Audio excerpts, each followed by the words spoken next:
ఆమేన్, ఆమేన్. మంచిది. దేవుని వాక్యము ధ్యానం చేసుకుందాం. ప్రభునందు ప్రియులారా, మీ మధ్యలో వాక్యం చెప్పాలంటే చాలా మంది కొంచెం ఆలోచన చేస్తారు. మన ఐపీసీ వాళ్ళు, ఎందుకంటే ఇది పితరుల సంఘం, ఇది తాత ముత్తాతల సంఘం. మేమందరూ విధిగా చెప్పాలంటే మీ కడుపులో పుట్టిన పిల్లలు లాంటి వాళ్ళు. ఇప్పుడు మీకు వాక్యం చెప్పడానికి ఇది మా జనరేషన్, ఇప్పుడు వాళ్ళ జనరేషన్ ఎక్కడ, ఇంకా కొంచెం మిడిల్ జనరేషన్ ఎక్కడ, ఇప్పుడు మా జనరేషన్ ఎక్కడ, ఇంకా ఇప్పుడు చిన్న పిల్లల జనరేషన్ ఎక్కడ. దేవునికి స్తోత్రం, హల్లెలూయా. అన్ని కాలాలలో సరిపోయేది మన దేవుడు ఒక్కడే. అందరికీ బోధించేవాడు. అబ్రహాముతో ఉన్నాడు, ఇస్సాకుతో ఉన్నాడు, యాకోబుతో ఉన్నాడు, మోషేతో ఉన్నాడు, నేడు మనతో కూడా ఉన్నాడు.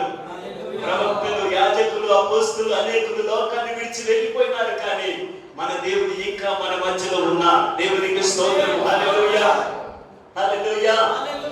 ప్రియులారా, ఒక వాక్యం ధ్యానం చేసుకుందాం.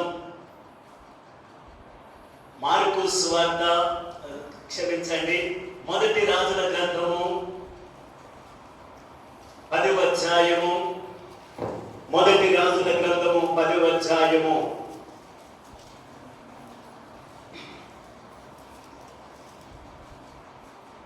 18వ వచనము 19వ వచనము. ఎవరైనా తేటగా బిగ్గరగా అందరికీ అర్థమవులాగా చదవాలి అని ప్రభు పేట మనం చేస్తూ ఉన్నాను. మొదటి రాజుల గ్రంథం 10వ అధ్యాయము 18, 19 వచనములు. మరియు రాజు దంతం చేత పెద్ద సింహాసనమును చేయించి సువర్ణముతో దాన్ని పొదిగించెను. ఈ సింహాసనమునకు 6 మెట్లుండెను. సింహాసనం మీది భాగము వెనుక తట్టు గుండ్రముగా ఉండెను. ఆసనములకు ఇరుపక్క పార్శ్వములందు ఊతలుండెను. ఊతల దగ్గర 2 సింహములు నిలిచి ఉండెను. ఇంకో వచనం సార్. ఇరుప్రక్కల 6 మెట్ల మీద 12 సింహములు నిలిచి ఉండెను. అటువంటిది ఏ రాజ్యమందైనను చేయబడలేదు. ఆమేన్. ఒకసారి దేవుని వాక్యమును బట్టి అందరూ బిగ్గరగా స్తోత్రం చెప్పండి. ప్రియులారా, పరిశుద్ధమైన బైబిల్ గ్రంథంలో సొలొమోను అనే దైవజనుడు ఉన్నాడు. ఆయన దావీదు రాజు యొక్క కుమారుడు. దేవుడు ఆయన గ్రంథంలో ఒక్కొక్కరికి ఒక్కొక్క విధమైన టైటిల్స్ పెట్టాడండి. ఒక్కొక్క విధమైనటువంటి గిఫ్ట్ ఇచ్చాడు. అబ్రహామును దేవుడు ఒక రకంగా పిలిచాడు, మోషేను ఒక రకంగా పిలిచాడు, యాకోబును ఒక రకంగా పిలిచాడు, దావీదును ఇలా పిలుస్తూ వారికి తగిన విధమైనటువంటి వరాలను ఇచ్చి వాడుకున్నాడు. మోషేను నా ఇల్లంతటిలో నమ్మకస్తుడు అని అన్నాడు, అబ్రహాము నా స్నేహితుడు అని అన్నాడు. ఇలాగ చెప్పుకుంటూ పోతా ఉంటే దావీదు నా ప్రియుడు అని అన్నాడు. ఏది ఏమైనప్పటికీ సొలొమోనుకు బైబిల్ గ్రంథంలో ఒక ప్రత్యేకత ఉంది. ఆయన కంటే ముందు కానీ ఆయన తర్వాత కానీ ఆయన లాంటి జ్ఞానం కలిగిన వారు ఎవరు లేరు అని పరిశుద్ధ గ్రంథంలో రాయబడింది. సొలొమోను చక్కని జ్ఞానము కలిగిన వాడు. దేవుని జనాంగమా, ఆయనకున్నటువంటి జ్ఞానం ఎంత గొప్పది అని అంటే, ఆనాడు ప్రపంచంలో ఆనాడు ఉన్నటువంటి దేశాలలో సొలొమోను యొక్క పేరు అలాగే కీర్తి గడించిపోయింది. ఆయన యొక్క రాజ్యము, ఆయన రాజ్యములో ఉన్న పనివాళ్ళు, ఆయన రాజ్యములో ఉన్న భవనములు, ఆయన రాజ్యములో ఉన్నటువంటి పాత్రలు, మనుషులు, వారి క్రమాలను చూసి ఆ దినాలలో షేబ అనే దేశంలో నుంచి ఒక రాణిగారు కూడా సొలొమోను దగ్గరికి వచ్చి ఆయనను చూశారట. అప్పుడు ఆమె ఏమన్నా తెలుసా, రాజా, నీ గురించి నేను విన్నది వేరు, చూసింది వేరుగా ఉన్నది అని చెప్పారు. అంతటి అమూల్యమైనటువంటి సొలొమోను యొక్క జ్ఞానముతో నిర్మించబడిన దేశంలో ఆయన పరిపాలన సాగుతూ ఉన్నారు. సొలొమోను యొక్క కాలంలో ఉన్నటువంటి అనేకమైన విషయాలు అలాగే ఉండదు, కానీ ఒక మాటను నేను మీకు జ్ఞాపకం చేయాలని ఆశపడుతూ ఉంటున్నాను. సొలొమోను రాజు దంతముతో ఒక సింహాసనమును చేయించినట్టుగా బైబిల్ గ్రంథంలో చూస్తా ఉన్నాం. 7 దంతముతో ఒక సింహాసనమును చేయించాడు. ఆ సింహాసనములకు సువర్ణమును పొదిగించినట్టుగా బైబిల్లో చూస్తా ఉంటున్నాం. సింహాసనాలంటే మన అందరికీ తెలుసు. చాలా మటుకు పెళ్లిళ్ళలో వేస్తారు ఒక సింహాసనం. దాని పేరేంటిది? మహారాజా కుర్చీ వేశారు అని అంటారు పెళ్లిళ్ళలో. సో సింహాసనం అంటే ఒక చైర్ అండి. అయితే ఈ చైర్లు కాదు, కానీ ఆనాడు సొలొమోను కట్టించినటువంటి సింహాసనము ఏనుగు దంతముతో చేయబడినట్టుగా బైబిల్ గ్రంథములో ఉంది. రెండవదిగా దానికి సువర్ణము పొదిగించినట్టుగా ఉంది. ఇలాగ చూస్తా ఉంటే ఆ సింహాసనమునకు 6 మెట్లు ఉన్నాయి. ప్రియులారా, ఆ సింహాసనము ఒక ఎత్తైన స్థలములో ఉంది. ఆ సింహాసనం ఎదుకు చేరుకోవాలంటే 6 మెట్లు ఉన్నాయంట. ఆ 6 మెట్లకు ఇరుపరక్కన ఊతలు ఉన్నాయి. ఊతలు అనగా కూర్చుండేటువంటి సీట్ అన్నమాట సింహాసనం. దానికి ఆ 6 మెట్లకు ఇరువైపులా సింహములు ఉన్నాయి. అలాగున 6 మెట్లు ఉన్నాయి. 6 మెట్లకు ఈ వైపున ఒక్కొక్క మెట్టుకు ఒక్కొక్క సింహము ఉన్నారు. దేవుని బిడ్డలారా, అలాగున ఉన్నటువంటి ఆ సింహము, ఆ సింహములను ఆ మధ్యలో మెట్లు, ఆ మెట్లన్నీ పోయిన తర్వాత అక్కడ సింహాసనం, ఆ సింహాసనం మీద సొలొమోను రాజు గారు కూర్చుంటాడు. స్తోత్రం చెప్పండి. నా అంశం ఏమిటంటే సింహాసనం ఎవరికి సింహాసనం? దేవుని బిడ్డలారా, మన పెంతెకోస్తు బోధ ఎప్పుడు కూడా పైన ఉండదండి. అది కొంత ఆలస్యం అవుతున్నా కానీ కొంచెం లోతును చూస్తారు. అది లోతుగా ఉంటారు. ఎప్పుడే కానీ ఒక ఇల్లు కడతా ఉన్నప్పుడు అది మీద కట్టేసేస్తే ఒక 2-3 సంవత్సరాలు కూలిపోతారేమో, చిన్న భూకంపం వచ్చిన కూలుతారేమో, కానీ దాని యొక్క ఫౌండేషన్ ఎంత లోతుగా ఉంటే అంత విశ్వాసి తన జీవితంలో బలంగా ఉంటాడు. ప్రియులారా, ఇక్కడ గమనిస్తూ ఉంటే లోతైన వర్తమానంలో ఐపీసీ సత్యములు ఉన్నాయండి. మీరు బాగా గమనించండి. చాలా మంది సోషల్ మీడియాలో లేకపోతే ఏదేదో రకరకాలైనటువంటి వాటితోటి పబ్లిసిటీ అయిపోతున్నారు, కానీ లోపలికి వెళ్ళి వచ్చి చూస్తే ఏమీ లేదు. అంతా మేము చూసాం, చాలా మట్టుకు గమనించిన మన కన్వెన్షన్ లో కూడా ఆయా స్థలాల నుంచి వచ్చినటువంటి వాళ్ళు వాడబడుతున్నారు.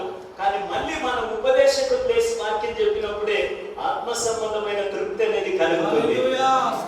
నేను చాలా మట్టుకు గమనించిన మీకు కొంచెం మీరందరూ కూడా బాగా ఎదిగిన వాళ్ళే దేవుని బిడ్డలారా. నేనైతే అక్కడ నూతనంగా కొత్త సేవ స్టార్ట్ చేశాను. వస్తారు ఒక 30-40 మంది ఇలా ఎంతగా వస్తారు.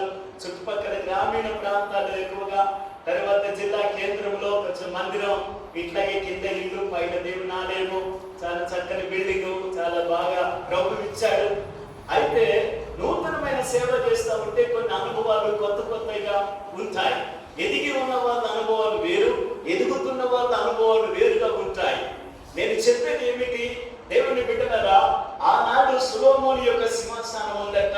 మొట్టమొదటిగా ఆ సింహాసనం ఏనుగు దంతముతో తయారు చేయబడింది. రెండవదిగా దానికి సువర్ణము పొదిగించబడింది. దేవుని జనాంగమా, ఆ సింహాసనముకు 6 మెట్లు ఉన్నాయి. ఒక్కొక్క మెట్టు మీద సింహములు ఉన్నాయి. 6 మెట్ల మీద ఒక మెట్టుకు 2 సింహముల చొప్పున ఎన్ని సింహాలు ఉంటాయి? 6 మచ్చనికు 6 మెట్ల 12 సింహములు ఉన్నాయి. ఎవరైనా సొలొమోను దగ్గరికి రావాలంటే ఈ 6 మెట్లు ఎక్కి ఆ సింహాసనం దగ్గరికి పోవాలి. ఏనుగు దంతముతో చేయబడిన సింహాసనం అంటే ఏనుగు దంతాన్ని ఎప్పుడు తీస్తారు?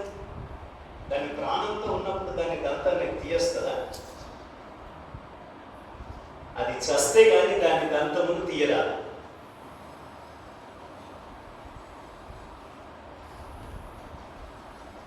ఏనుగు ఒక రకమైన అహంభావానికి సూచన.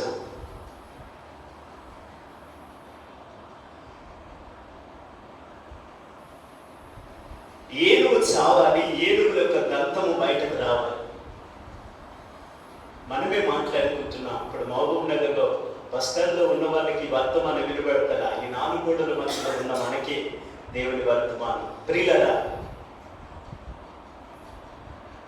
మనం క్రీస్తులో ఎప్పుడైతే చూస్తామో అప్పుడు మనలో ఉన్నటువంటి దంతము పరిశుద్ధతకు సూచన.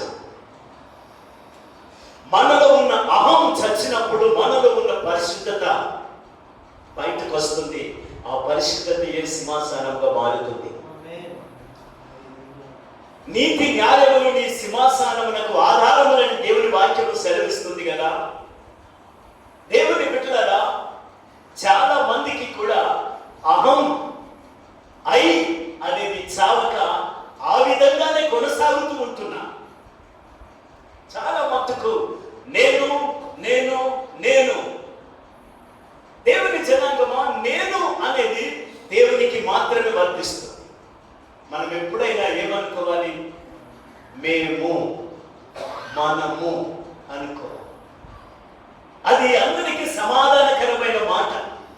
నేను నేను నేను నేను అని అనుకుంటే నీ ముందు వాళ్ళు ఏమి అనకపోవచ్చు, కానీ నువ్వు వెళ్ళిపోయిన తర్వాత నీ వెనకాల నీ గురించి చాలా మాట్లాడుకుంటా.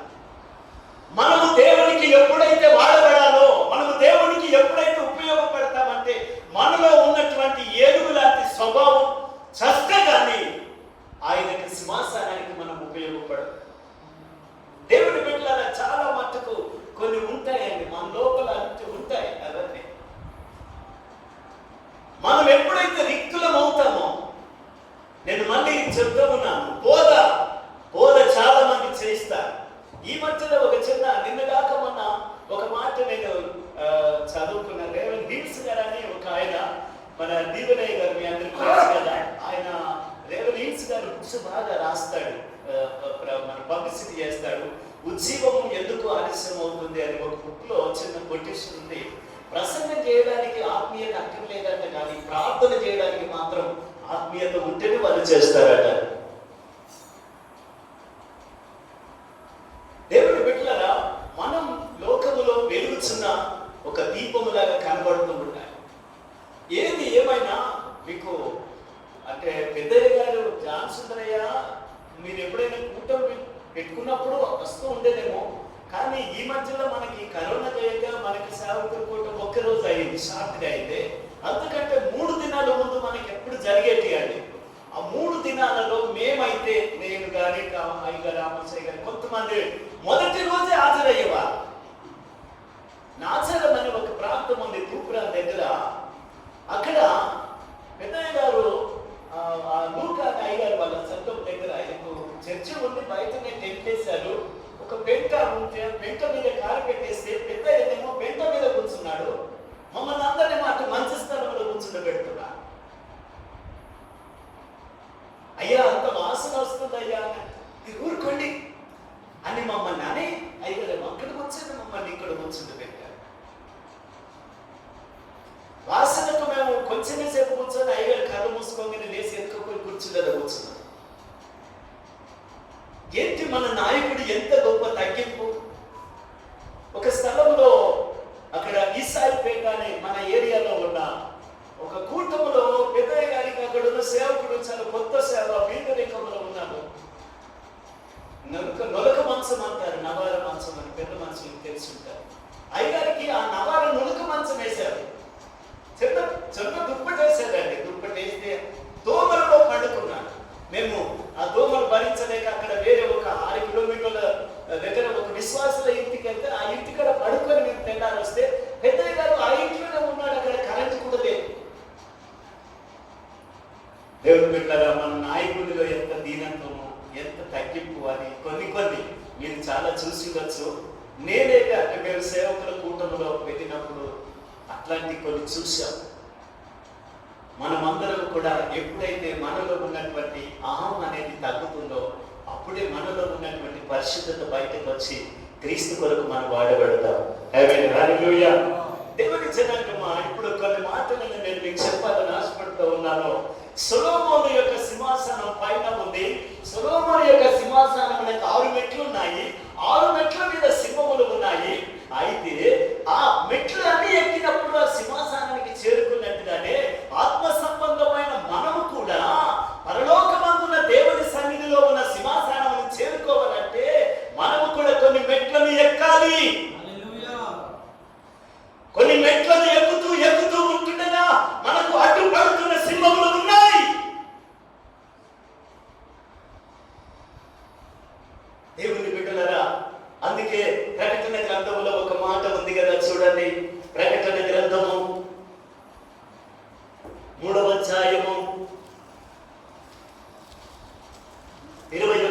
వచనము చదువుదాం.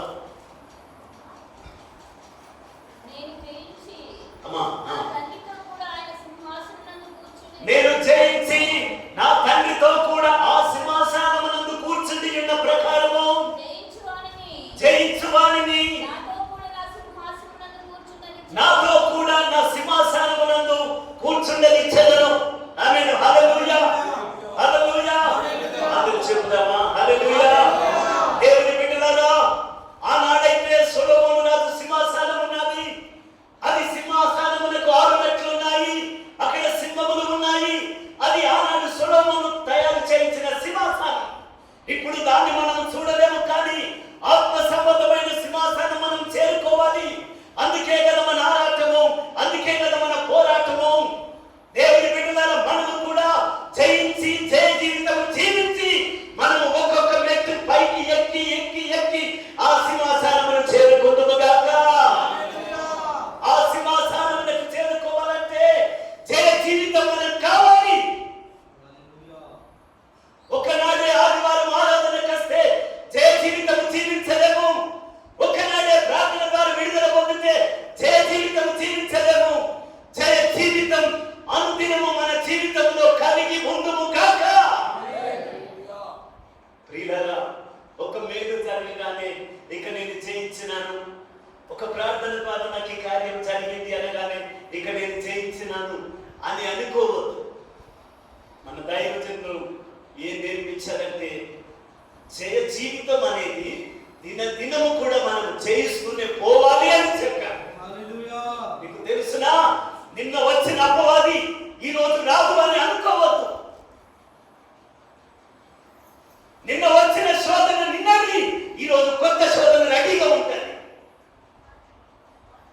ఏ రోజు కా రోజు దేవుని బిడ్డలు మోకాళ్ళ మీద ఉంటేనే జయ జీవితం జీవిస్తాం.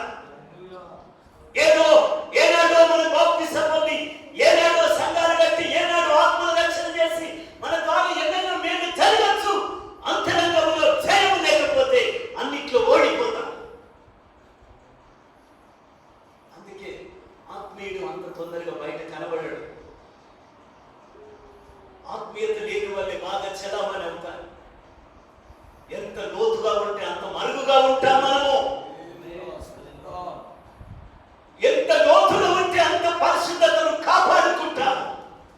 మనుషులను చూడకండి, సంఘాలను చూడకండి, పబ్లిసిటీ చూడకండి, షోపుటములు చూడకండి, వాక్యమును చూద్దాం, లోతైన సత్యమును చూద్దాం. ఎవరు వచ్చినా రాకుండా, ఎవరు పాడినా పాడకుండా, ప్రార్థించినా ప్రార్థించకుండా నేను ప్రార్థిస్తాను, నేను నడుస్తాను, నేను నిలబడతాను నా దేవుని కొరకు. దేవుని బిడ్డలారా, ఆనాడు ఒక్కడైన ఏలియాను దేవుడు వాడుతున్నా. 10 మంది అక్కర్లేదండి. ఉజ్జీవం ఏదో గొప్ప శబ్దములతో ఆరంభమవుతుందని అనుకుంటారు. కానే కన్నీళ్లతోనే ఉజ్జీవం ఆరంభమవుతుంది. కన్నీటి ప్రార్థన ద్వారానే ఉజ్జీవం అది భూమిని, ప్రపంచాన్ని కదిలిస్తుంది. అందుకే ఎవరు ఏ విధంగా ఉన్నా సరేనండి, ఎవరిని ఎప్పుడు చూడద్దు. నీవు నమ్మిన వాక్యముని దేవుని చూడు. ఈవెన్ నీ కుటుంబంలో నీ భార్య కూడా సహకారంగా ఉండకపోవచ్చు, నీ భర్త కూడా సహకారంగా ఉండకపోవచ్చు, నీవైతే గట్టిగా నిలబడు. ఈ దినం కాకపోతే రేపైనా దేవుని కార్యం జరుగుతుంది. ఆమేన్. హల్లెలూయా. అయితే నేను చెప్తున్నాను, నేను మీరు మనమందరం కూడా జయించి దేవుని సింహాసనం చేరుకోవాలి. అక్కడ సొలొమోను సింహాసనానికి 6 మెట్లు ఉన్నట్టుగా 6 మెట్ల మీద 6 సింహములు ఉన్నాయి కదా. 6 సింహములను మనము జయించదుము గాక. కదా, మీ అందరికీ తెలుసు మార్కు సువార్తలో ఒక వాక్యం ఉంది కదా, చూపెడతారు చూడండి. మార్కు సువార్త 10వ అధ్యాయము 37వ వచనము. అక్కడ ఒక తల్లి గారు అడుగుతారు కదా ప్రభువును. అమ్మా సారీ 1 minute. మార్కు 10:37.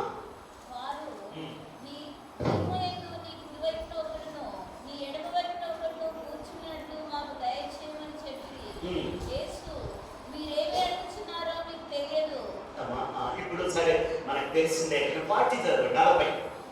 నా కుడి వైపులను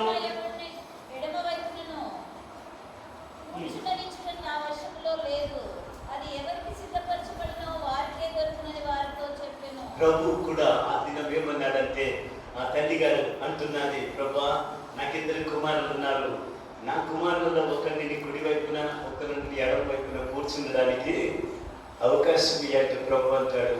అది నా ఆధీనంలో లేదు అని అంటారు. ఆనాటి నుంచి కూడా అంటే భూసంబంధంగా ఇప్పుడు పేతురు మనకి 12 మంది శిష్యులు ఉన్నారు కదా, వాళ్ళందరూ కూడా నేను ముందుకు రావాలి అన్న ధోరణి ఉన్న వాళ్ళే.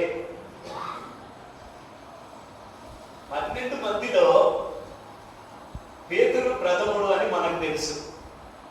ప్రభువుతో ప్రార్థన చేయడానికి ప్రభు 12 మందిని తీసుకెళ్ళాడా, 3 తీసుకెళ్ళాడా కదా?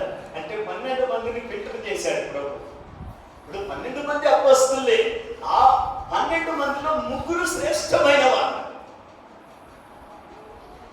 ఆ 3లో కూడా ఒక కైనలిక ప్రత్యేకంగా ఏర్పరచుకున్నాను.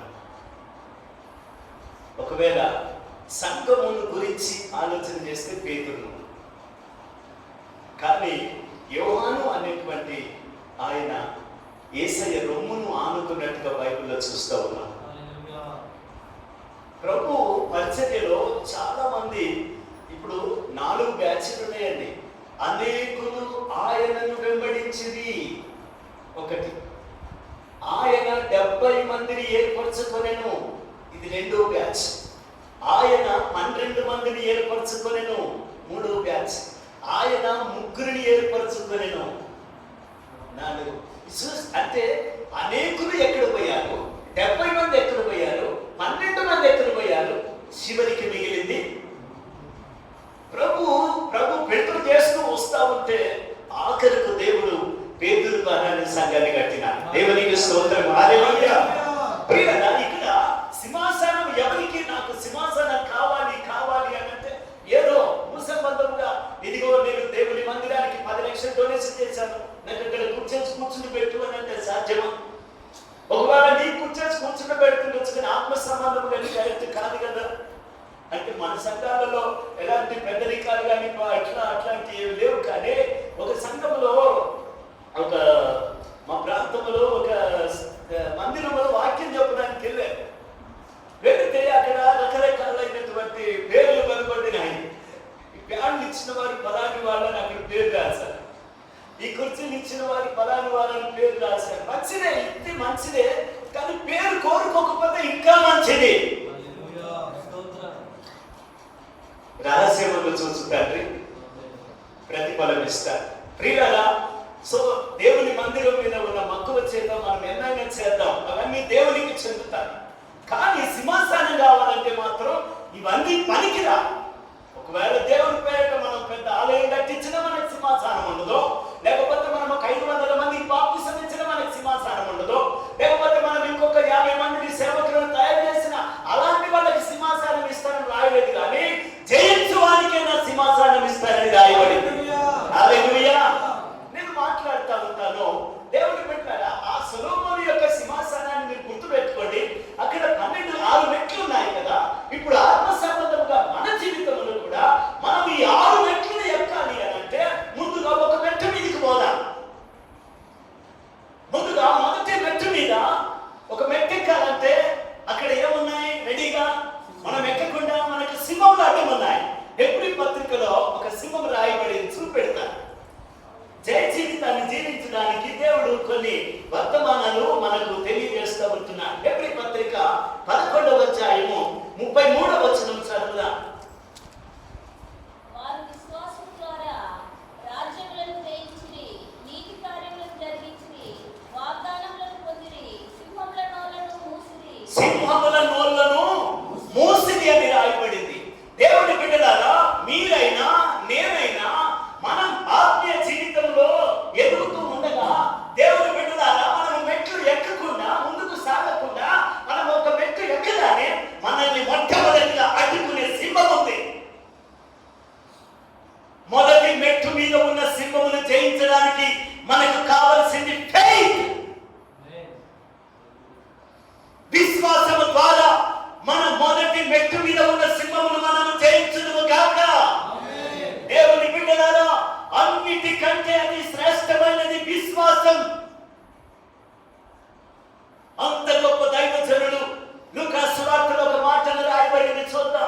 లూకా సువార్త 17వ అధ్యాయము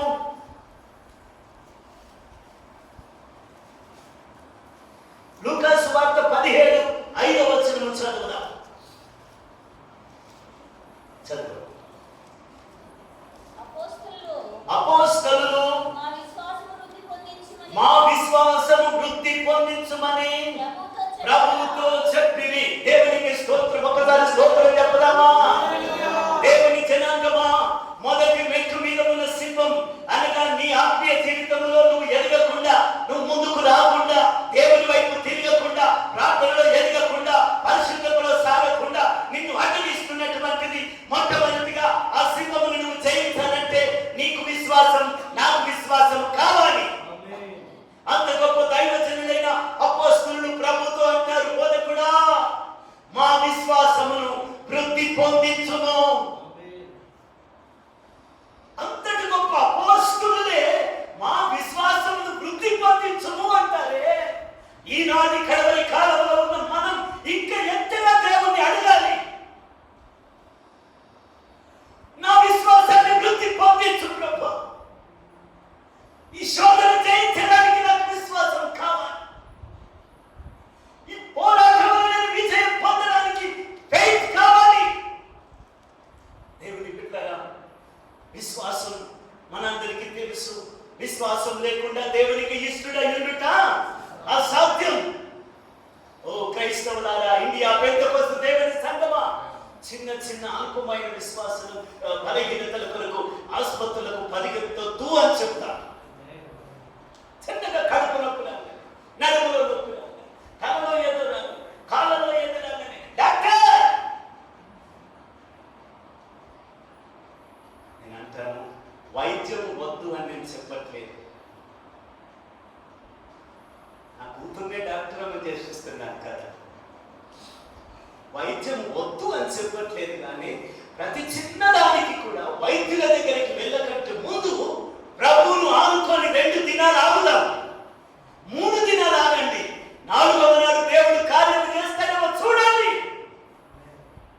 ప్రార్థన ద్వారా 3 రోజుల నుంచి ఉన్న నీ కడుపులో ఉన్న నొప్పి వెళ్ళిపోతే ఎంత అద్భుతంగా సాక్ష్యం చెప్తావు నువ్వు, ఎంత సంతోషపడతావు. ఓ ప్రార్థన ద్వారా నాకు దేవుడు ముట్టాడని నువ్వు చెప్తే నీ సాక్ష్యం 10 మందికి ఎంత బలం ఇస్తుంది. దేవుని బిడ్డలారా, పెంతెకోస్తు వారు మనం వైద్యం వద్దు అని చెప్పట్లేదు, కానీ ప్రతి చిన్నదానికి వైద్యుల దగ్గరికి వెళ్ళొద్దు అంటున్నా. మన ప్రభువుకు కూడా కొన్ని అవసరతలు ఉండే. యేసయ్యకు గది కావాల్సి వచ్చింది, యేసయ్యకు ధనము కావాల్సి వచ్చింది, యేసయ్యకు వాహనం కావాల్సి వచ్చింది, యేసయ్యకు డబ్బు కావాల్సి వచ్చినప్పుడు ఆ సైనికులు, రెఫరెన్స్ చూపెట్టలేదు, ముందుకెళ్తాను. సైనికులు వచ్చారు, పేతురుని అడుగుతారు, ఆ టెక్స్ వసూలు చేసేవారు. ఇదిగో మీ బోధకుడు టెక్స్ కట్టడా, సుంకము కట్టడా? పేతురు వచ్చాడు, ప్రభా ఎట్లా మరి అలా అడుగుతున్నా. పేతురు నువ్వు వెళ్ళి చెప్పండి, మీరే ఫిలప్ చేయండి, ఫిలిప్ బ్యాంక్ మీరు వెళ్ళి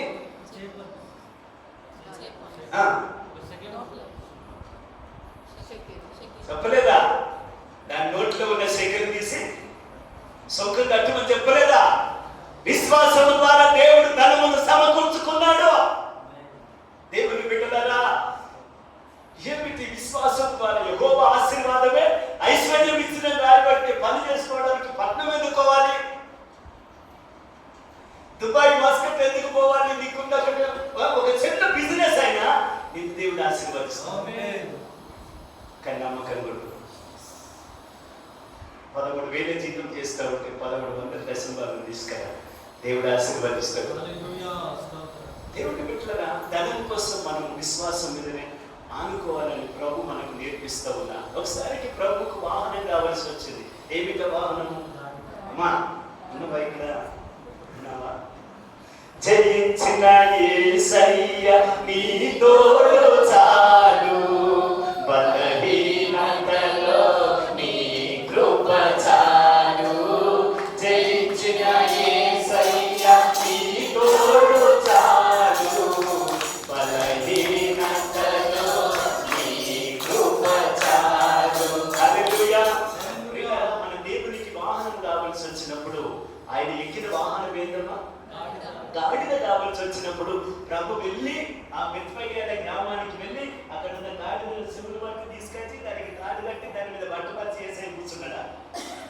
ఓ శిష్యులారా, మీ ఎదుట ఉన్న గ్రామమునకు వెళ్ళండి, అక్కడ మీకు కట్టబడి ఉన్న ఒక గాడిద కనబడుతుంది, దాన్ని తీసుకురండి అని అన్నాడు. హల్లెలూయా. దీన్ని ఏమంటారంటే వివేచన వరము అని అంటారు. ఏమంటారు చెప్పండి? అక్కడ ఉన్నది అని దేవుడు ఇక్కడ నుండే తెలుసుకొని చెప్పాడు అన్నమాట. దేవుడు బిడ్డలారా, అలాగనే దేవుడు వాహనాన్ని సమకూర్చుకున్నా. వాహనం ఇస్తాడండి దేవుడు. మనందరికి తెలుసు కదా, వాహనం ఎక్కించాడు దైవజనుడు. ఆయన సేవలు ఆయనకు వాహనం కావాలని చాలా దినాలు ప్రార్థన చేశాడు. ప్రార్థన చేస్తే ప్రభు నేను ఇచ్చాను, నువ్వు నమ్మగలని అన్నాడు. అప్పుడు ఆయన ఏం చేశాడంటే, ఎటువంటి వాహనం ప్రభు, ఏంది ప్రభు, నువ్వు ఈ కరెక్ట్ అడగలేదు కదా, నాకు నీకు ఏ కలర్ కావాలి, ఏ కంపెనీ కావాలి, స్టీరింగ్ ఎట్టుండాలి, డోర్ ఎట్టుండాలి. అది తప్పైపోయింది ప్రభు, నాకు ఈ కలర్ కావాలి, స్టీరింగ్ ఉండాలి, ఈ కంపెనీ కావాలి, మళ్ళీ అడగడం మొదలు పెట్టాడట. అదే కాదు దేవుడు ఆయనకి ఇచ్చాడట. దేవునికి స్తోత్రం. హల్లెలూయా. దేవుడు బిడ్డలారా, మనం ధనం కావాలంటే మనం ప్రభువుని అడుగుదాం. ఊరికే క్రైస్తవులు అప్పుల పాలు కావద్దు, వడ్డీలకు ఇయ్యదు. అప్పు అప్పు అప్పు కావద్దు. దేవుని బిడ్డలారా, ఆశ నిగ్రహం మన 9 ఆత్మ ఫలాలలో ఆఖరి లేదమ్మా. అది నేనే చెప్పాను కాబట్టి నువ్వు చెప్పినావు. ఆశ నిగ్రహం ఉంచుకోకపోతే పెట్టని ఎత్తుకొని ఇంటికొమ్మని నోయిలయ్య గారు బెదిరించాడు మమ్మల్ని. బైబిల్ ట్రైనింగ్లో పోతే ఈ సేవకులు కొంతమంది పిల్లలు ఉంటారు కదా, వాళ్ళు 3 రోజులకు ఒకసారి 2 రోజులు ఇంటికి పోయేస్తూ ఉన్నారు. మళ్ళీ వారంలో 4 రోజులు బైబిల్ కాదు ఉంటాడు, 3 రోజులు ఇంటికాడ ఉంటాడు. ఒక రోజు అందరినీ పిలిపించి అన్నాడు, అదేంటి చదవండి అని అన్నాడు. అది స్టేజ్ మీద ఉంది. ఆత్మఫలాలు ఏమనగా ప్రేమ, సంతోషము, దీర్ఘశాంతము, దయాలత్వము, స్వయంసో, ఆఖరికి ఏముంది, దానికి నువ్వు కట్టిబడి ఉంటేనే ట్రైనింగ్ లో ఉంటూ, లేకపోతే నీ పెట్టించుకొని పోవని అన్నాడు. ఆశా నిగ్రహం ఎంత గొప్పది తెలుసా? అన్ని వరాల కన్నా ఆశా నిగ్రహం చాలా ప్రాముఖ్యమైన దేవుడి బిడ్డలారా. దేవుడు ఇస్తాడు, ఇచ్చేదాకా ఆగండి, ఆగేదాకా ఇచ్చేదాకా అడుగుదాం. ప్రియులారా, ఆయన ప్రభువుకు వాహనము కావలసి వచ్చినప్పుడు విశ్వాసంతో పొందుకున్నాడు. ధనము కావలసి వచ్చినప్పుడు విశ్వాసంతోనే ఆ చేప నోటిలో నుంచి శంకర తీసుకొని వచ్చాడు. ఆయన పస్కాను ఏర్పరచడానికి గది సిద్ధపరచండి అని అంటే దేవుని శిష్యులు వెళ్ళి ఆ విధంగా గదిని సిద్ధపరచినట్టుగా బైబిల్లో మనం చూస్తూ ఉంటున్నాం. ఇలాగున చాలా విషయాలు ఉన్నాయి. అయితే మన ఆత్మ సంబంధమైన విశ్వాసంలో చాలా మట్టుకు కూడా కొంతమందికి ఏమో అవిశ్వాసం ఉంటుంది, కొంతమందికి అల్ప విశ్వాసం ఉంటుంది, కొంతమందికి విశ్వాసమే ఉండదు, కొంతమందికి విశ్వాసం ఉంటుంది. 4 గుంపులు ఉంటాయమ్మా. అవిశ్వాసము, అల్ప విశ్వాసము, విశ్వాసము, విశ్వాసం లేనివారు. అవిశ్వాసం అంటే అప్పుడే ఉంటుంది, అప్పుడే ఉండదు. అల్ప విశ్వాసం అంటే సరిపడేంత ఉండదు. విశ్వాసం అంటే ఫుల్లుగా ఉంటుంది. విశ్వాసం లేదు అని అంటే ఇక ఉట్టి కన్నాడు, సరిగాని కన్నాడు. ప్రియులారా, 4 విశ్వాసుల గుంపులు ఉన్నాయి. మనమైతే విశ్వాసం కలిగిన గుంపులో ఉండాలి. ఆమేన్. హల్లెలూయా. ప్రియులారా, దేవుని బిడ్డలారా, ఇలాగ మనం చెప్పుకుంటూ పోతా ఉంటే మన విశ్వాస జీవితంలో మనం ప్రతి పోరాటంలో ఎదుర్కొనడానికి మనకు విశ్వాసమే కావాలి. అది ఎక్కడో లేదండి, మీ నోటి దగ్గరను మీ హృదయంలోనే ఉంది అని రాయబడింది. అది అర్థం కానంత కాలము నువ్వు 50 ఏళ్ళైనా అర్థం కాదు. విశ్వాసం గురించి అర్థమైతే 1 నిమిషం చాలు. 1 నిమిషం చాలు విశ్వాసం ఏందో నీకు అర్థమైతే. ప్రియులారా, ఏది ఏమైనా మనమందరం దేవా ఆనాటి అపోస్తలుల వలె మా విశ్వాసమును వృద్ధి పొందించుము అని అడిగి అన్ని విషయాలలో నేను, మీరు, మనం అందరము కూడా ఈ మొదటి మెట్టు మీద ఉన్న సింహమును దాన్ని తొక్కి 2వ మెట్టు మీదకి వెళ్ళాలి. హల్లెలూయా. హల్లెలూయా. కాబట్టి దేవుడి బిడ్డలారా, విశ్వాసాన్ని వృద్ధి పొందించుకుందాం. ప్రతి విషయంలో ఇల్లు కావాలన్నా, పొలం కావాలన్నా, ఉద్యోగం కావాలన్నా, స్వస్థత కావాలన్నా, పిల్లలకు పర్మనెంట్ కావాలన్నా, లేకపోతే ప్రమోషన్ కావాలన్నా, పిల్లలు కలగాలన్నా, సంబంధాలు దొరకాలన్నా, అన్నిటికీ కూడా దేవుని యందు విశ్వాసం కలిగి ఉందాం. అన్నిటికీ ఊరికే వాళ్ళ దగ్గరికి వీళ్ళ దగ్గరికి వెళ్ళి అన్ని చెప్పుకోవద్దని. అందరు చెప్పుకొని మనం చెప్పుకో. ఊరికే చెప్పి ఏ మనుషులకు చెప్పుకున్నా ఏమీ లేదు, దేవునికి చెప్పుకుంటేనే. దావీదు అంటాడు, నేను యెహోవా యొద్ద విచారణ చేయగా ఆయన నాకు విషయం కూడా అడుగుదాం. ఇప్పుడు రెండో మాట నేను మీకు చూపెడతాను. దేవుడు పెట్టాను, మొదటి మెట్టు మీద ఉన్నటువంటి సింహమును జయించడానికి విశ్వాసం కావాలి. ఆ విశ్వాసమును ఆధారం చేసుకొని రెండో మెట్టు మీదకి ఎక్కేసరికి మనకు అక్కడ ఉన్నటువంటి మరి యొక్క మాటను కూడా నేను గమనిస్తుందా. బైబిల్ గ్రంథంలో నుంచి దానియేలు గ్రంథము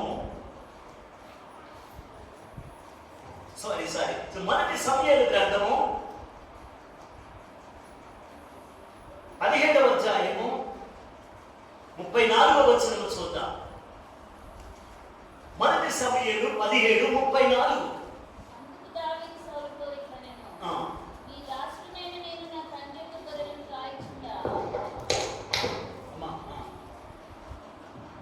అదే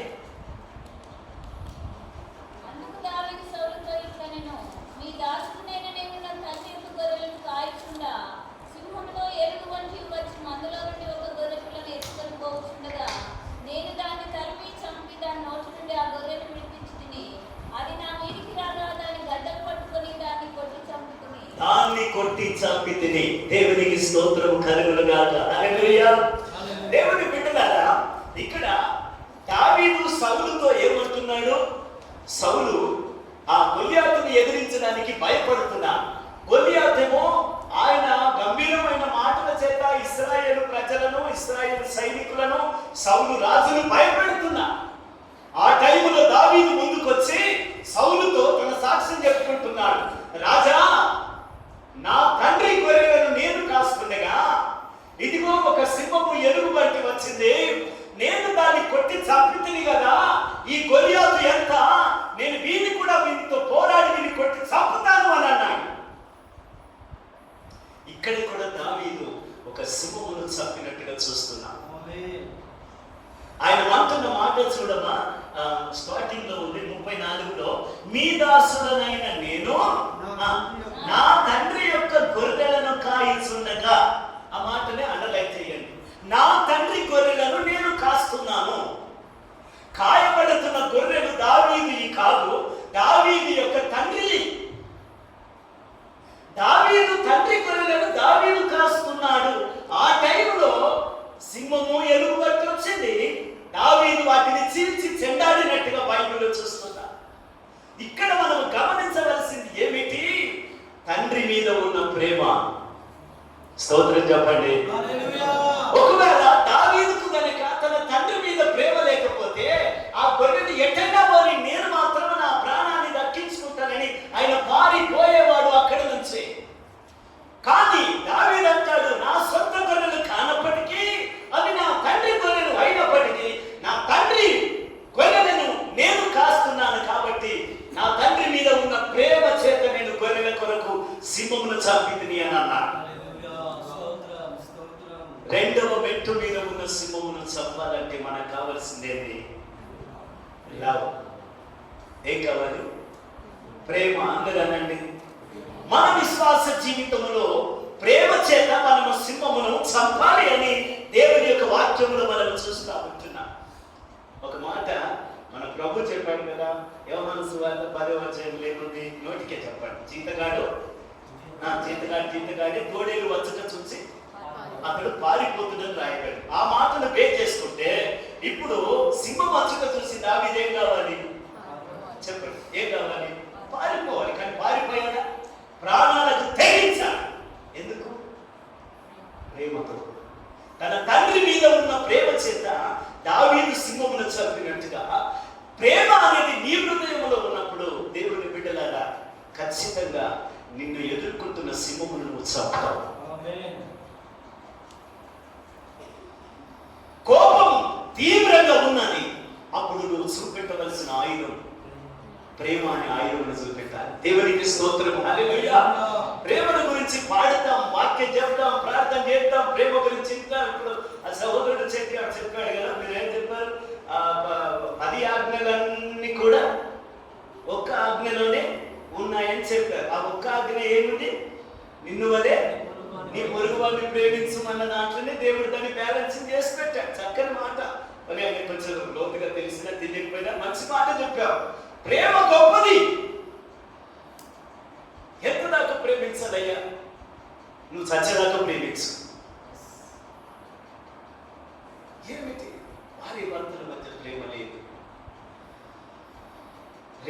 కుటుంబాలను విడిపోతున్నాయి, ప్రేమలు తగ్గిపోతున్నాయి.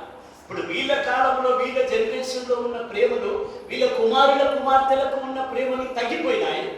వాళ్ళకు పుట్టిన పిల్లలకు ఉన్న ప్రేమలు ఇంకా తగ్గినాయి. వాళ్ళకు పుట్టిన ప్రేమలు ఇంకా తగ్గి ఇప్పుడైతే ప్రేమలే లేవండి, మొత్తం వాట్సాప్ ప్రేమలే. ఏ ప్రేమలు చెప్పండి? బంధాలు తగ్గిపోయినాయి, మమకారాలు తగ్గిపోయినాయి, పోవడం రావడం తగ్గిపోయింది.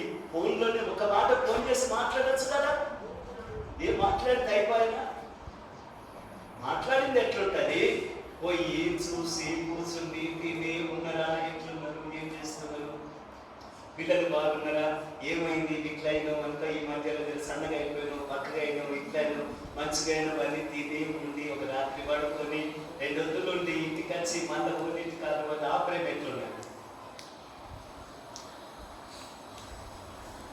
దేవుడు బిడ్డలారా, లోకంలో మనం చాలా గమనిస్తున్నాం కదా, ప్రేమలు లేవు.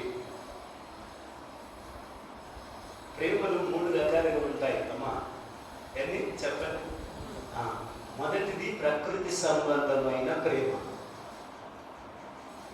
రెండవది మానవుని ప్రేమ, మూడవది దేవుని ప్రేమ. ప్రకృతి సంబంధమైన ప్రేమ ఎట్లుంటుందంటే, వాళ్ళకు కుక్కలంటే బాగా ఇష్టం, కుక్కలను పెంచుకుంటారు. కోళ్ళంటే బాగా ఇష్టం, కోళ్ళను పెంచుకుంటారు. చల్లని గాలి అంటే చల్లని గాలి కొరకు అక్కడికి వెళ్ళి వంగల మీద కోళ్ళని చల్లగా గాలి మంచిగా వస్తుంది అంటారు. మంచి ఎండ పడితే చక్కగా మంచిగా ఎండని ప్రేమ. ప్రకృతిని ప్రేమించేది ప్రకృతి సంబంధమైన ప్రేమ. మానవ సంబంధమైన ప్రేమ ఎటువంటిది అని అంటే, మా అన్న, మా అక్క, మా తమ్ముడు, మా చిన్నాన్న బిడ్డే, మా మామూలు వేద కోడల తమ్ముని బిడ్డే. ఎక్కడికి పోయింది ఆ లైన్? ఆ వరుస ఆడుతుంది 4, 5వ లైను. ఇప్పుడు నువ్వు పట్టించుకుంటూ రాజులకి ఎవరో తెలియదు. మీ తల్లిలో పేరు మామూలు కొడుకోళ్ళ సేద బిడ్డ నీకు తెలుసా? తెలియదు. కానీ పెద్దలందరూ పిల్లలకు బంధాలు మమకారాలు మనం నేర్పించాలి. చాలా మంచిగా మీరు బాగా మీ కుటుంబంలో అందరూ రక్షణ పొందారా? వాళ్ళందరూ ఏం కాదు, ప్రార్థన బలంగా చేద్దాం. ప్రియులారా, మానవుని ప్రేమ పెడితే నేను పెడుతుంది, పెట్టకపోతే పెట్టదు. వాళ్ళు మన ఇంటికి రాలేదు, మనం ఎట్లా పోదాం వాళ్ళ ఫంక్షన్కు? వాళ్ళు పోనేదే, నేను ఎందుకు ఫోన్ చేస్తాను? ఏమిటి మానవుని ప్రేమ? ఇటువంటిది. దేవుని ప్రేమ, నువ్వు పెట్టకున్నా నేను పెడతారా మా ఇంటికి, నువ్వు రాకున్నా నేను వస్తున్నా. దేవుని ప్రేమ అగాపే. అగాపే అనగా కొలతలు లేని ప్రేమ, అద్దులు లేని ప్రేమ, విశాలమైన ప్రేమ.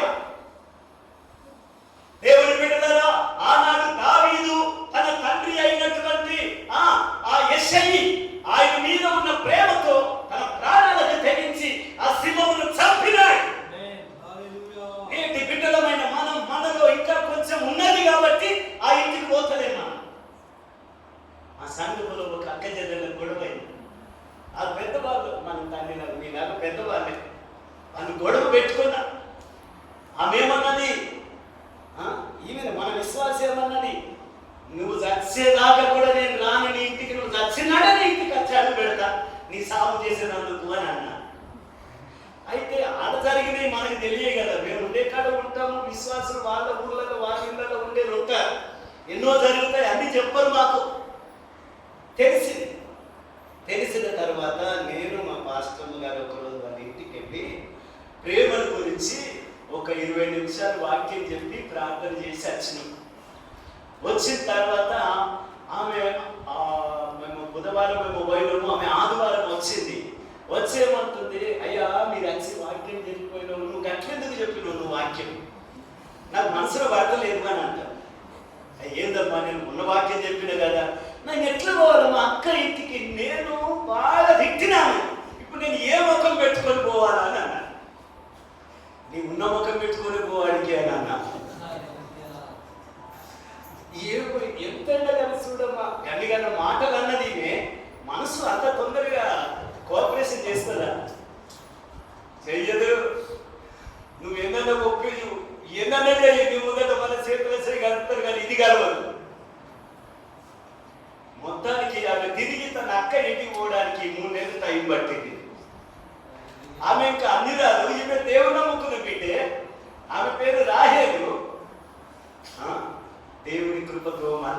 కుటుంబం అంతా కలిసిపోయింది. దేవునికి స్తోత్రం, హల్లెలూయా.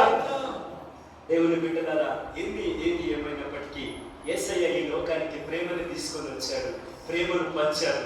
ఆ ప్రేమలో మనం అందరం దేవునికి దొరికినాం. ఈ ప్రాంతం అంతా నశించిపోతా ఉంది. మహబూబ్ నగర్ అంత కదలాలి, ఈ జిల్లా అంత కదలాలి దేవుని బిడ్డలారా. అందుకే మనం యేసయ్య ప్రేమను పంచడానికి ఒక మెట్టు ఏం కావాలమ్మా? ఏం కావాలి? నువ్వే తగ్గించుకో.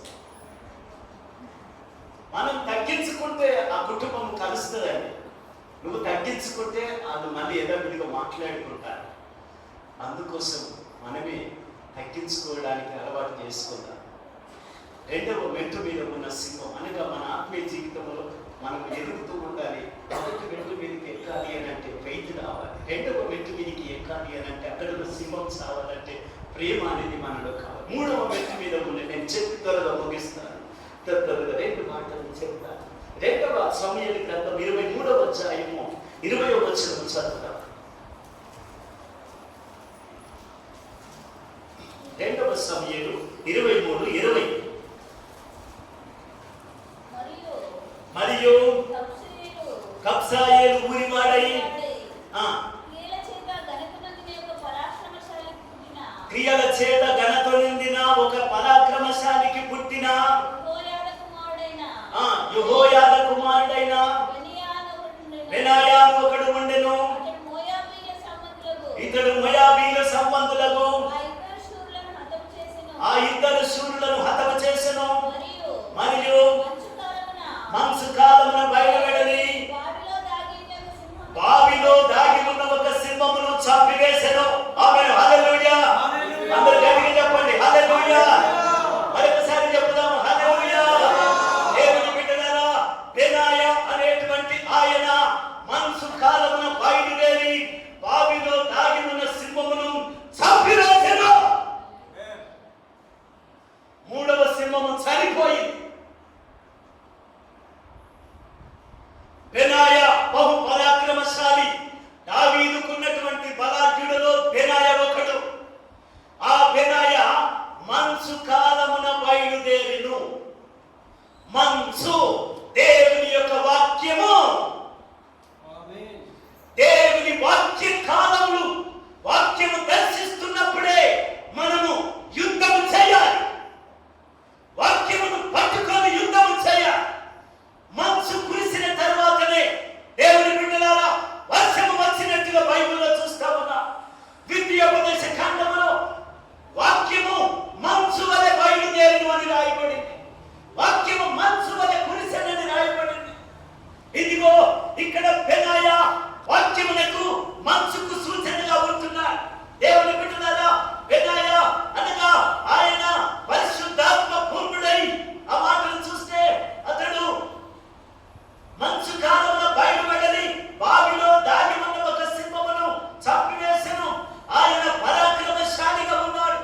పరాక్రమశాలిగా దావీదుకు ఆయన ఎంతో బలవంతుడిగా ఉండి అనేకమైన యుద్ధములు చేసి దావీదుని గెలిపిస్తున్నాడు.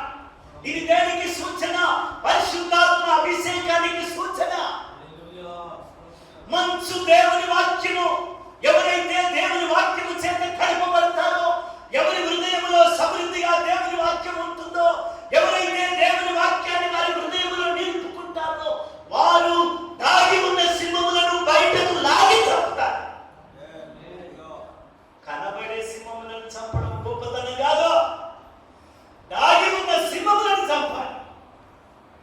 దాగి ఉన్న సింహములు అంటే అంధకార శక్తులు, మంత్ర శక్తులు, అదృశ్య శక్తులు. అందరికీ బాగానే కనబడతాం, బాగానే అందరికీ మంచుకున్నానంటాం. రాత్రి పడుకోగానే ఒక కలవరం నేను వెంటాడుతూ ఉంటాను. నిద్ర రాదు. 12-1 గంట దాకా నిద్ర రాదు. ఏదో కొంచెం కనబడగానే ఏదో ఒక కళాచి నిన్ను పీడిస్తూ ఉంటాను. సాతాను కళలో వచ్చి దేవుని బిడ్డలు పీడిస్తుంది. మాంత్రిక శక్తుల చేత, చేతబడి రోగముల చేత. ఇవి కనబడేటే కావు. మంత్ర ప్రయోగం చేసి దాన్ని కొట్టి చంపారట అని పేపర్లో ఇస్తారు. దానికి గవర్నమెంట్ ఒప్పుకోదు, సర్కారు ఒప్పుకోదు, చట్టం ఒప్పుకోదు. దానికి ఏ ఆధారం కొట్టేస్తాయి. కానీ ఇదిగో అదృశ్య శక్తులతో మనం పోరాడుతున్నాం. ఏమిటిది ఉన్నట్టుగానే ఉంటాము. ఏదో ఒక మెరుపు లాంటి ఆలోచన మనల్ని అలాంటిలను బలహీనులు చేసేస్తాం. బాగానే ఉన్నాము అని అంటాం, లోపల మాత్రం బాగలేదు. పైకి మంచిగానే మాట్లాడుతున్నా, ఏమో లోపల దిగులు వచ్చేసింది. దిగులుతో టెన్షన్ ఎక్కువైపోయింది. ఆ టెన్షన్ నర్వస్ మీద పడి కాలు గుంజుతలేదు, చేయలేస్తుంది. ప్రియులారా, తెలియని భయం, ఒంటరిగా ఉంటే భయం, ఏదైనా నచ్చిన మీద పడుతుందేమో అని భయం. కొంతమందికి సాధారణ బాగా కళల్లో పీడిస్తుంది. నన్ను కూడా బాగా చాలా పీడించే గతంలో చాలా సార్లు. అప్పుడు ఏమి భయం, ఏదో ఒక కలబడేది. ఆ పడిన కళ ఒక వారం రోజులు 5 దినాల దాకా నాకు నెమ్మది లేకుండా అయిపోయింది. ఏదో ఎవరికి చెప్పాలి, భార్యకి చెప్పాలి, బిడ్డకి చెప్పాలి, ఎవరికి చెప్పాలి, ఏమని చెప్పాలి, చెప్పరాదు. లోపల ఉంది ఆ దిగులు, అది ఎట్లా పోతుంది, ఏం చేయాలి, ఏమో అంత ఆగమవుతుంది. ఏదో ఏం ఆగమవుతుంది. అదృశ్య శక్తి అది ఎట్లా ఉంటుంది. ఒకసారి డాక్టర్ గారి దగ్గరికి వెళ్ళాను. నేను ఈసారి నాకు ఇట్లా అవుతుంది అని. ఆయన అంటాడు, నేను ఎప్పుడు ఆలస్యం లేదు, పెన్ను బట్టి రాస్తా ఉన్నా. సార్ నువ్వు టాబ్లెట్ రాయచ్చు సార్ అన్న. మరి నువ్వు వచ్చిందందుకు నా దగ్గరికి ఇట్లా అవుతుంది సార్. అవునండి, నేను డాక్టర్ గారిని నువ్వు చెప్పిన దానికి నేను టాబ్లెట్ రాస్తానని అన్న. రాశాడు, తీసుకొచ్చుకున్నాడు. వింటాను, అస్సలు వేరేది ఉన్నది నాకు. అది ఏంటి? నిద్ర వస్తలేదు, దడ బాగా ఉన్నది లోపల. మీరున్న సమాధులను తెరచలను, బంధకములలో ఉండి నిరీక్షణ గల వారులారా తిరిగి రండి మాట తీసుకొని చెప్పినాడు. ఇది దాదాపు 8-9 ఏళ్ల కిందట జరిగింది. ఆనాడు దేవుడు నా హృదయంలో గొప్ప విడుదలిచ్చాడు. బిడ్డ ఉన్నది, ఒక్క బిడ్డ, ఎంత ప్రేమ ఆమె మీద దూమాలనియ ఈ కాదని ఎంతో ప్రేమగా ప్రేమించుకుంటా. బిడ్డ ఉన్నా నాకు శాంతి లేదు, సహోదరుతో మాట్లాడిన శాంతి లేదు. ఊరికే ఏం చేయాలో ఒక్కొని ఉంటే అనిపిస్తుందని గ్రామాలకి దర్శనం చేస్తే నేను ఏ ప్రాబ్లంతో ఉన్నానో వాళ్ళు అదే చెప్తా ఉన్నారు. నేనేం చేయాలి, నాకే విడుదల లేదు, నేను నీకేం ప్రార్థన చేయాలి తల్లి అని అనలేదు. వాళ్ళు చెప్పినందుకన్నా చేసిన. నీకు సంగతి చెప్పదమ్మా, నేను ఇంటికి వచ్చినాక ఆమె పూజ చేసి, అయ్యా 5 రోజులైంది వచ్చి ప్రార్థన చేసిన ఒక అర్ధగంటకు నా ప్రాబ్లం పోయింది, నా శరీరంలోకి వెళ్ళాను. నాకు సంతోషం అనిపించింది. నాకు పోకపోయినా సరే కానీ నీకంటే పోయింది. దేవుడికి స్తోత్రం అన్నా. నాకు విడుదల దొరకకపోయినా సరే నీవైతే విడుదల పొందినావు అమ్మా, ధైర్యంగా ఉండమని చెప్పి చాలాసార్లు తెలియని శోధన, తెలియని పోరాటము. నాకు సేవలో 2000లో నుంచి పరిచర్యలో ఉన్నాను. అంటే పూర్తిగా అతకపోతూ నేను ఇంటి పెరిగిన ప్రభులో మా తల్లి, తండ్రి, మా అమ్మమ్మ, తాతయ్య 80-90 ఏళ్ళు బ్రతికి దేవుడి రాజ్యం వెళ్ళిపోయారు. అప్పటి నుంచి IPCA పిఎం సామిలయ్య గారికి వాక్యం అందించింది. అప్పట్లో 82లో కామారెడ్డికి వచ్చాడు పిఎం సామిలయ్య గారు. అప్పటికైనా లాస్ట్ స్టేజీ, తెల్ల కుర్చీ మీద కారులో కుర్చీలోనే కూర్చుంటూ కుర్చీలోనే దించారు. అది ఒక్కటి నాకు చిన్న సూచన గుర్తుంది. దైవజనులకు అప్పట్లో ఆ చిన్న అది, అడుగుడి మీకు ఇయ్యబడును, వెదుకుడి మీకు దొరుకును, తట్టుడి మీకు తీయబడును అన్న వాక్యం అందించిన ఒక చిన్న సూచన నాకు మిగిలిపోయింది. దేవునికి స్తోత్రం. హల్లెలూయా. ప్రియులారా, చాలా చాలా చాలా నాకు కొన్ని బాగా పోరాటములు వచ్చినాయి. మీరు నమ్ముతారో లేదో, మీరు ఎందుకు నమ్మరు? మీరు IPCలేనా నమ్మరా? ఒకరోజు వాక్యము ధ్యానిస్తున్నాం కదా, ఆదికాండములో దేవుడైన యెహోవా ఏదేను తోటలో ఆదామును కావలి వారిగా పెట్టాడు అని రాయబడింది. కావలి వారిగా పెట్టిన తర్వాత సర్పం ఎట్లా వచ్చింది? మరి కావలైన ఏం చేస్తున్నాడు అంటే ఆత్మీయంగా చూడాలి. ఇప్పుడు కావలి వారి పని ఏంది? బిడ్డలు రాకుండా, కాకుండా రాకుండా, పొలాన్ని, మక్కలు, జొన్నలు మీకు ఏదైతే ఉందో కాపాడతాడు. కావలి వాని బాధ్యత ఏంటి? కాపుదల చేయాలి. మరి ఏదేమిలో ఆదాము ఉండగా, ఆ వనములో ఆదాము ఉండగా ఈ సర్పం ఎట్లా వచ్చింది అని ఆత్మ సంబంధంగా వాక్యం సిద్ధపడుతున్నాను. కావలివాడ కావలివాడ వేలైనది లేచి అని యెషయా గ్రంథంలో ఉన్న వాక్యము సిద్ధపడుతున్నాను. పిల్లరా, మా అత్తమ్మ అంటే వృద్ధురాలు, ఆమె బయట కూర్చేసుకొని కూర్చుంటే ఒక సర్పము నిజంగానే గోడ ఎక్కి గోడ మీద పన్నదా ఆడికి ఇట్లా ఉంది, గోడ మీద పన్న. ఆమె అన్నది అయ్యా పాము వచ్చింది అని. నేను ఇది చదువుతున్నాను, ధ్యానిస్తున్నాను, బాగా ధ్యానిస్తున్నాను. నిజంగానే పాము వచ్చింది. బయటకు వెళ్ళిన నేను ఎన్నడూ పామును చంపలేదు. నువ్వు చంపినావు కదా, మన ఎవరు చెప్పారు కదా, చంపినావు. చాలా